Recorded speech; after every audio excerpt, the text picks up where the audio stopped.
তোমরা সকলে কেমন আছো? আশা করছি সকলেই খুব ভালোই আছো। তো আমি এসেছি আমার মাসির বাড়ি আইবুড়ো ভাত খেতে। তো মাসি আমার জন্য কি কি রান্না করেছে সেইগুলো তোমাদেরকে দেখাচ্ছি। তো তোমরা দেখতে থাকো সম্পূর্ণ ভিডিও। তো এখানে কি কি আছে দেখতেই পাচ্ছ। এখানে আছে এটা হচ্ছে মাছ দিয়ে আর মেটে আলু দিয়ে তরকারি। এটা তো চিকেন, এটা আলু ভাজা, পটল ভাজা, লেবু, মাছের মাথা দিয়ে ডাল।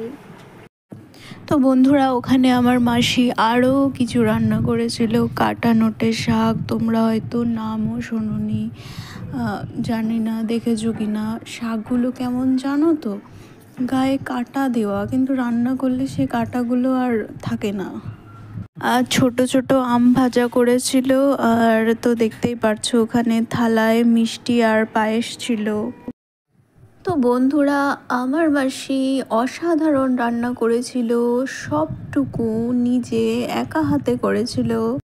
আমি ছিলাম একটু ব্যস্ততার মধ্যে, যার জন্য তোমাদের কাছে আমি ভিডিও দিতে পারিনি ঠিকঠাক করে। তো তোমরা ভিডিওটি দেখো, এবং আরও নতুন নতুন ভিডিও আমি নিয়ে আসছি, সেকেন্ড পার্টগুলো আমি আনছি। তোমরা সকলে আমার ভিডিওর দিকে নজর রেখো, ভালো লাগলে লাইক, কমেন্ট, শেয়ার করে দিও, আর চ্যানেলটি সাবস্ক্রাইব করো।